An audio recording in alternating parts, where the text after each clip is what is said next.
허무주의의 시대, 저런 질문이 왔어요. 인류는 항상 시대의 변화에 따라 적응하고 발전했잖아요.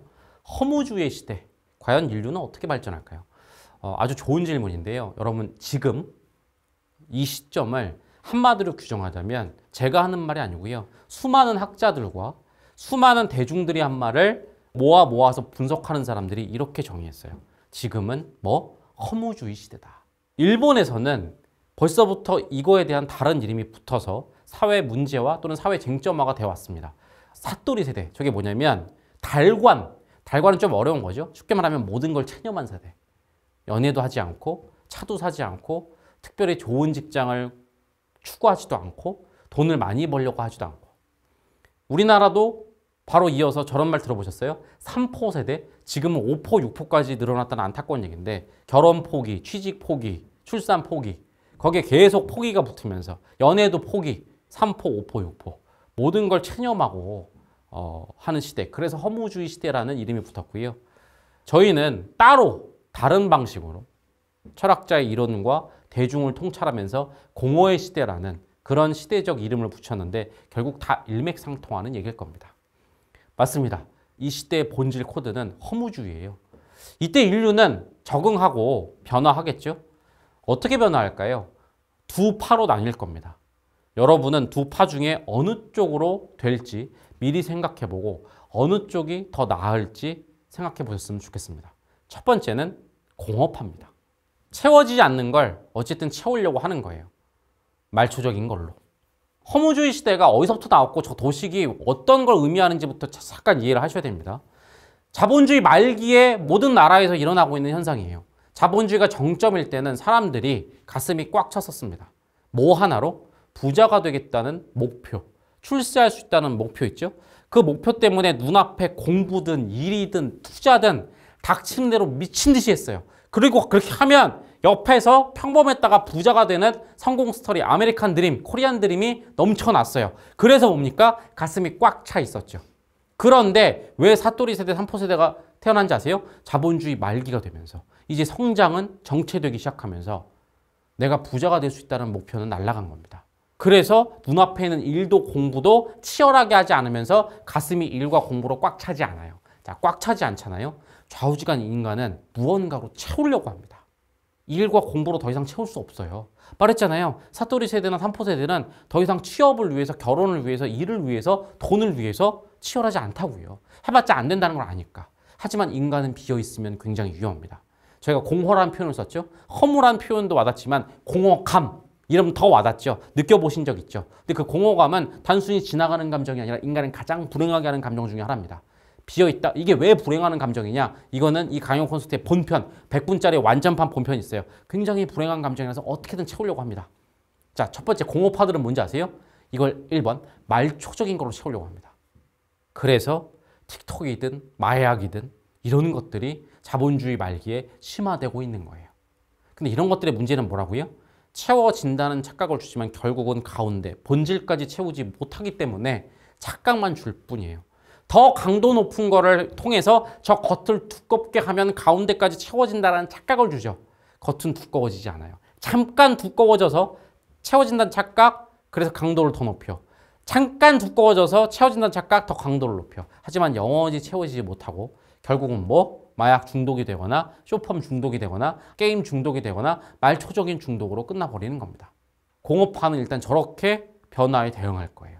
진짜 예전에 매트릭스 영화처럼 계속 말초적인 것만 두뇌에 집어넣고 아무것도 하지 않고 누워있는 그런 시대가 될 수도 있습니다. 그러다 근데 알아요, 인간은. 이게 결국은 채워지지 않는다는 걸 알아요. 본인도 느껴요. 허무주의보다 더 진한 냉소주의에 빠집니다. 아무것도 의미 없다.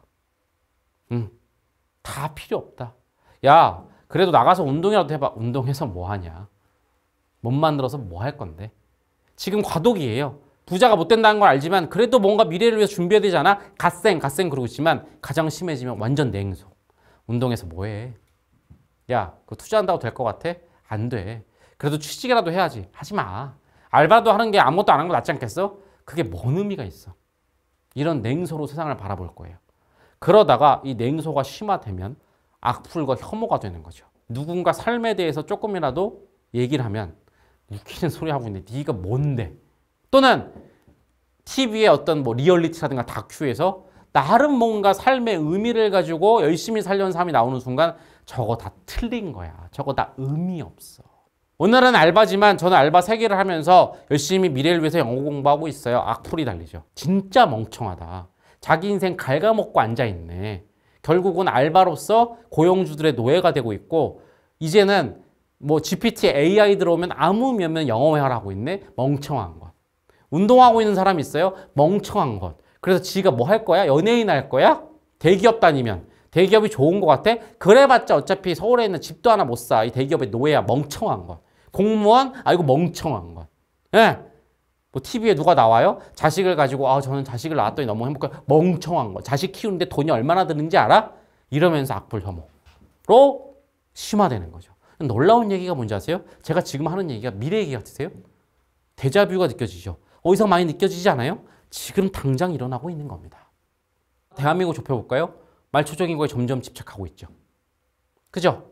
냉소주의 넘쳐나죠. 친구들이랑 얘기해봤어요. 10대 여러분들. 공부하는 친구들한테 냉소 펼치는 친구들 많죠? 너 공부 열심히 좀 해봐 하면 바로 냉소가 돌아올 겁니다. 공부해서 뭐 하는데? 다 의미 없어. 또는 학교 다니면서 공부 열심히 좀 하려고 하는 학생들한테 온갖 악플과 혐오가 펼쳐지죠. TV에 연예인이 나와서 아니면 어딘가에서 누가 삶에 대해서 얘기하면 엄청난 악플과 혐오가. 스터디 코드도 삶에 대해서 얘기하고 있죠. 그죠? 저는 다 예상했어요. 어마어마한 악플이. 왜냐? 냉소에 빠져있고 허무에 빠져있고 말초적인 거에 집착하고 있는데 자꾸 나와서 충만 채운다 얘기하고 있으니까 듣기가 싫은 거죠. 하지만 저는 그들을 미워하지 않아요. 그들의 잘못이 아니고요. 시대가 그렇게 만든 거예요. 부자라는 목표로 채워졌던 거에서 다른 걸로 채우는 걸로 돌아서야 되는데 다른 걸 채우는 걸 몰랐기 때문에 그렇게 빠져버린 거예요. 저는 그 다른 걸 뭘로 채워야 될 것인가 그 얘기를 하려고 여기 서 있는 거고요. 저희 스터디 코드가 존재하는 이유는 바로 그거고요. 하지만 이미 너무 쩔어버려서 듣기도 싫은 사람들이 있겠죠. 그 사람들을 공허파라고 합니다. 저렇게 살 거예요. 미워하지 마세요. 안 된 사람들이에요. 저는 저 공허파에게 온갖 악플과 혐오와 테러를 당하더라도 끝까지 얘기할 거예요. 저대로 두기 싫어서요. 제가 다른 질문에서 얼핏 말씀드렸죠. 제 가장 근본에는 뭐가 있는지 아세요? 사람들에 대한 애정이 있나 봐요. 저는. 저희 스터디 코드의 가장 근본이라고 생각을 해요. 그래서 저런 사람도 악플과 혐오를 해도 미워하지 않고 저 사람 잘못이 아니라 시대의 문제고 그렇게 공허해진 시대를 제시하고 충만으로 바꾸기 위해서 우리가 나온 거 아니야? 끝까지 저 사람들 바꿀 거예요. 뭘로 바꿀 거다? 충만파죠. 두 번째는. 저희가 아니더라도 이 길을 가는 사람들이 있을 겁니다. 자, 이 사람들도 마찬가지예요. 목표로서 가슴을 채우진 못해요. 하지만 이 사람들 끝까지 포기하지 않습니다. 어떻게? 그냥 눈앞에 있는 일상 하나하나로 충만하려고 해요. 무슨 얘기다? 이 도식을 보세요. 과거에는 부자 되기 위해서 직장을, 부자 되기 위해서 공부를 했다면 이제는 부자 되기 위해서를 떼놓고 그냥 눈앞에 있는 공부를, 눈앞에 있는 직장을, 눈앞에 있는 커피 한 잔을, 눈앞에 있는 친구와의 대화 한 번을, 눈앞에 있는 여행 하나하나를, 그 여행도 남에게 보여주기 위한 겉핥기가 아니라 진짜 그냥 그거 하나하나를 100% 끌어달려고 할 거예요. 그래서 결과보단 저절로 과정에 집중하는 사람이 될 거예요. 그렇게 열심히 눈앞에 있는 경험과 과정에 집중하지만 때로 가슴이 안 찰 때가 있을 거예요. 그때 포기하지 않아요. 아, 내가 본질을 못 가져왔구나. 아까 여행 얘기했죠? 여행을 남을 보기 위해서 가면 이거는 내 가슴을 채워주지 못하는구나. 진짜 여행의 본질은 뭘까? 그 본질을 고민하는 거예요. 그래서 그 본질까지 공부하고 고민해서 결국은 가슴을 채우는 어떠한 자본주의적인 목표가 아니라 눈앞에 있는 모든 일상에 대해서 본질까지 아주 치열하게 몰입해서 다 가져오면서 이렇게 시대를 대응하는 사람들. 목표는 없어졌지만 목표가 중요한 게 아니잖아. 그 목표가 나한테 줬던 게 뭔지 알아? 충만감이었던 것 같아. 목표는 없어졌지만 좌우지간 충만만 유지하면 되는 거 아니야? 제가 여러분에게 공허파에서 충만파로 바꾸려고 하는 메시지도 바로 이거예요. 우리가 자본주의 시대에 얻었던 게 뭔지 아세요? 잃었던 게 뭔지 아세요? 단순히 부자라는 목표가 아니라고요. 그게 얼마나 허망한지 알잖아요. 그 목표에 가려졌던 게 뭔지 아세요? 모두가 부자 되자 스카이 가자. 그러면서 우리는 가슴이 충만했던 거야. 지금 냉소주의와 허무주의는 뭐라고요? 목표가 없어짐으로써 가슴을 가득 채웠던 게 없어진 공허의 시대라고요. 뭐만 있으면 되는지 아세요? 가슴만 채우면 되는 거야. 목표가 수단이어서 채우든 목표가 없어져서 눈앞에 과정에 집중하든 가슴만 채우면 되는 거라고요. 자, 이거예요. 자본주의의 목표가 없어지니까 오히려 본질이 드러난 거라고요. 제가 여러분께 말하고 싶었던 거 그거예요. 시대가 변했잖아요. 그러면서 이 시대에 대응하는 방식이 수단이 없어졌다고 수단이 끌려가는 게 아니라 잠깐만 수단은 없어졌지만 진짜로 내가 자본주의 시대에 얻었던 게 뭐냐. 수단은 없어졌지만 계속 유지해야 되는 게 뭐냐. 이게 현명한 대응인 거예요. 이걸 제가 여러분께 말하고 있는 거예요. 제가 말하지 않았어도 그렇게 가는 충만파들이 있어요. 심지어 어떤 철학자들도 저 대안으로서 허무주의 시대에 수많은 철학자들 대안을 말했을 거잖아요. 놀라운 얘기인지 아세요? 일상의 경험에 충실하라라는 대안을 실제로 말한 철학자도 많아요. 물론 그들의 말이 너무 어려워서 와닿지 않았지만 뭘 본 건지 아세요? 자본주의 시대에 뭐가 우리는 행복했던 걸까? 지금 뭘 잃어버린 걸까? 다시 허무주의 잃어버린 게 뭐예요? 돈을 잃어버렸어요? 그래서 뭐라고 했어요? 가난의 시대라고 했겠죠. 빈곤의 시대라고 안 하잖아요. 허무주의라고 하잖아요. 우린 뭘 잃어버린 건지 아세요? 허무주의 말이 어렵죠. 가슴이 꽉 찼던 충만을 잃어버린 거예요. 우리가 얻은 건 공허를 얻은 거예요. 그러니까 이걸 극복하는 방법은 뭔지 아세요? 다시 부자가 되자가 아니고요. 그런 일은 일어나지 않아요. 이제 뭐가 중요한지 아세요? 내가 잃어버린 건 가슴 채움을 잃어버렸구나. 충만으로 돌아가면 되는 거예요. 그래서 제가 이렇게 목 놓아 외치고 있는 거고 이미 이렇게 대응하고 있는 사람, 제가 말하지 않아도 대응하고 있는 사람들이 있다고요. 충만만은 유지하자. 일상의 경험 하나하나에 집중하고 몰입하자. 내가 충만하지 않는다면 본질을 빼놓고 가서다. 본질까지 고민해서 충만하면 된다. 결과는 있고 과정에 집중하자. 이렇게 말씀드릴게요. 스카이를 위해서 수학에 집중하는 게 아니고요. 스카이를 떼놔도 그냥 내가 오늘 이 수학 개념 자체를 이해하는 데 집중해보자. 개념을 치열하게 이해한 것 같은데 왜 가슴이 안 차지? 수학 개념을 이해한다는 본질을 놓친 게 아닐까? 바로 이거예요. 바리스타가 돼서 최고의 커피숍을 만들어서 떼부자가 될 거야. 그러니까 커피를 내가 향과 맛에 음미하자가 아니라 바리스타는 안 될 거야. 떼부자 안 될 거야. 그냥 눈앞에 있는 커피의 맛과 향에 한번 집중해보자. 목표가 좋은 수단이랬죠. 나쁜 수단일 수도 있어요. 1등이 되기 위해서, 바리스타가 되기 위해서, 떼부자가 되기 위해서 진짜 커피랑 수학에 오히려 온전히 집중할 수 있을까요? 오히려 전 잘된 시대라고 생각해요. 목표라는 너무 큰 수단에 가려진 본질에 집중할 수도 있는. 가능하다고요. 이상적인 얘기가 아니라고요. 진짜 여러분들은 눈앞에 커피 한 잔에 집중해서 마셔본 적 있나요? 학생 여러분 또는 어른이 된 여러분들 진짜 수학 개념 자체에 몰입해서 공부해 본 적이 있어요? 없을 거예요. 또는 있었던 것 같아요. 그때 얼마나 행복했습니까? 그때 그 기분, 그 행복감, 충만한 감각인 거예요. 그것만 가져오면 되는 거예요. 이게 충만파예요. 이렇게 가슴을 꽉 채우잖아요. 가장 중요한 걸 알게 됩니다. 가슴이 꽉 차잖아요. 그러면 그 꽉 찬 가운데서 모든 게 다 좋은 건 아니에요. 지금 학생 여러분들 제가 수학 개념 하나에 몰입하라고 그랬죠. 듣기만 해도 싫죠. 그래요. 싫은 면이 있겠죠. 하지만 그러면서 뭘 발견하는지 아세요? 보세요. 불쾌도 발견하고요. 꽉 차면 쾌도 발견해요. 커피에 몰입하잖아요. 나는 향을 너무너무 좋아하는 사람이었구나라는 쾌. 하지만 쓴맛은 너무 싫어한다라는 불쾌. 그러면 나는 향이 좋은 것에 더 집중하겠다. 옮겨가 봐야겠다. 위스키로 갈 수도 있고 향수로 갈 수도 있고 차로 갈 수도 있고 하다못해 뭐 섬유유연제로 갈 수도 있고 계속 이러면서 뭘 발견하는지 아세요? 자아를 발견하는 거죠. 학생 여러분들 수학 개념에 몰입해 보세요. 제가 얘기한 거 있잖아요. 진짜 여러분과 똑같이 정말로 이 시험이라는 거, 평가라는 거, 입시라는 거 너무너무 싫었어요. 그런데 쾌도 있더라고, 놀랍게도. 논리적인 세계, 딱딱 떨어지는 세계. 제가 그래서 이 코드를 그게 제 직업이 된 거야. 난 이걸 너무 좋아하는구나. 제 강연 들으시면 제일 많이 나온 표현이 뭔지 아세요? 첫째, 둘째, 그리하여. 뭐랑 똑같을까요? 수학에서. 첫째, A는 어쩌고. 둘째, B는 어쩌고. 그리하여 A 더하기 B는 뭐다. 딱딱 떨어지는 논리의 세계는 제 쾌였어요. 그게 이어져서 지금까지 와서 전 뭘 하고 있습니까? 여러분에게 코드 강연하고 있잖아요. 제일 중요한 게 뭐라고요? 꽉 채우세요. 그럼 뭘 발견할 수 있다고요? 자아를 발견한다고요. 내가 진짜 좋아하는 것과 모르는 것. 오히려 과거 시대, 자본주의 정점의 시대에는 부자가 돼야지 충만했지만 내가 뭘 좋아하는지 몰랐죠. 부자가 되기 위한 목표로 해서 모든 걸 희생했잖아요. 그냥 스카이를 가야겠다는 목표를 위해서 모든 걸 희생했잖아요. 자아를 발견할 수 있다고요. 이게 뭐가 좋은데요? 부자도 못 되는데. 부자보다 내가 뭘 좋아하고 뭘 싫어하는지 발견하는 게 압도적인 행복이에요. 합리화하지 마시고요. 저 합리화하는 거 아니에요. 당연히 자본주의가 아무리 말기여도 돈이 완전히 제로면 불행하다는 거 알아요.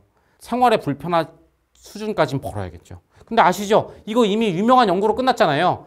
어느 정도까지는 행복과 비례하다가 어느 수준 되잖아요. 그러면 더 이상 늘어나지 않아요. 이게 의외로 굉장히 낮은 거 아세요? 한 20억이겠죠? 아, 웃긴 얘기 하지 마세요. 연구 결과 찾아보세요. 의외로 낮아요. 어쨌든 중요한 건 이게 얼마든 간에 그 이후에 왜 비례하지 않는지 아세요? 돈은 너무 없을 때 우리의 행복도를 올려주는 기본인 거고 그 다음부터는 뭐다? 진짜 내가 뭘 좋아하는지를 알아야 된다고요.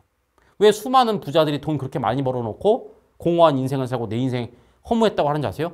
정작 돈 버는 데 집중해서 내가 뭘 좋아하는지 모르니까. 미친 듯이 공부해서 메디칼 간 학생들이 정작 의사 되고는 왜 텅 빈 삶, 쓸데없는데 돈 쓰고 갑질하고 막 이런지 아세요? 내가 정작 의사를 좋아하는지 고민해 본 적이 없으니까. 가슴을 가득 채우세요. 커피로. 수학으로 가슴을 가득 채우세요. 지금 다니는 짜증나는 직장으로 가슴을 채우세요. 운동할 때도 쓸데없는 생각하지 말고 운동으로 가슴을 채우세요. 내 쾌랑 불쾌를 발견하세요. 그게 압도적인 행복이에요. 그래도 와닿지 않아요? 합리화 같아요? 두 번째, 그렇게 해서 쾌를 발견하잖아요. 집중해서 취미든 일이든 그쪽으로 몰아가세요. 내가 진짜로 너무나 좋아하는 일을 한다.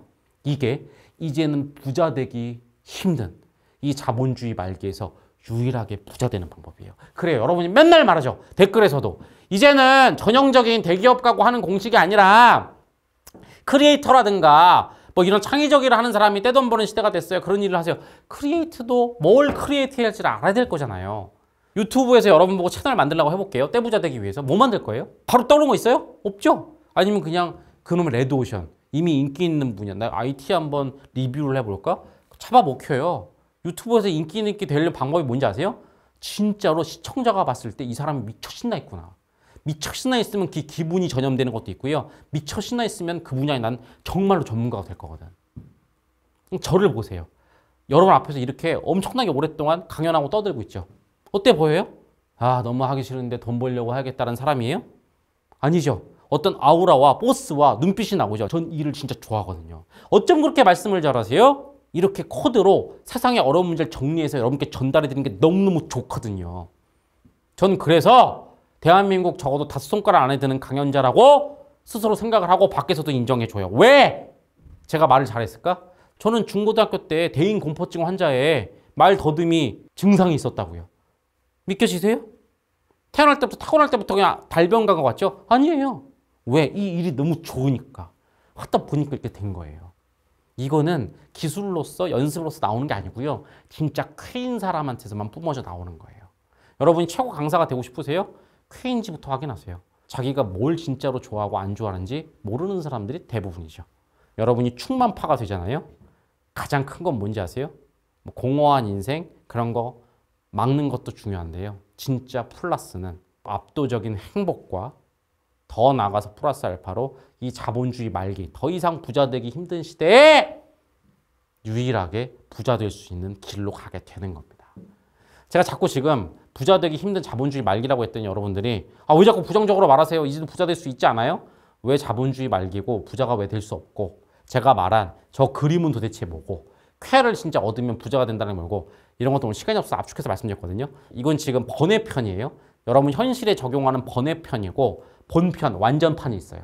그거 보시면 더 자세한 내용이 되니까 그거 보면 눈이 띄어지실 겁니다. 그거 보시면 왜 여러분은 더 이상 부자 되기 힘든지 왜 저런 공허파들이 생기는지 그럼에도 행복으로 가는 길 진짜 부자 되고 싶은 마지막 방법이 왜 충만파인지 여러분 다 알게 되실 겁니다. 일단 이 얘기부터 정리. 허무주의 시대입니다. 모든 철학자들이 인정했고 아마 20, 30년 지나서 지금 이 시대를 보면 허무주의 시대, 냉소주의 시대라고 할 거예요. 그때 여러분이 공허파로 갈지 충만파로 갈지 선택하세요. 이미 인터넷에서 보이고 있죠? 주변에서 보이고 있죠? 수많은 사람들이 공허파로 가고 있어요. 여러분 그러지 마십시오. 일부 현명한 사람들은 충만파로 가고 있어요. 자본주의 시대에 가려졌던 진짜 본질 하나를 정확하게 캐치해서 유지하는 사람들. 저는 그 사람들을 늘리려고 공허파로 안 빠지고 되도록 충만파로 오게 하려고 이 강연을 하고 있는 거예요. 충만파로 오세요. 충만파로 오면 어마어마한 걸 얻게 될 겁니다. 자본주의, 부자라는 그 수단에 가려졌던 진짜 압도적인 행복 그리고 여전히 부에 대한 미련이 있다면 이 자본주의 말기에 진짜 부자 되는 유일한 길까지 얻게 될 겁니다. 그러니까 충만파로 와라. 그런 얘기를 여러분께 드리고 싶습니다. 자, 여기 콘서트에 오신 분들 혹시 이거에 대해서 어떤 얘기들을 하셨는지.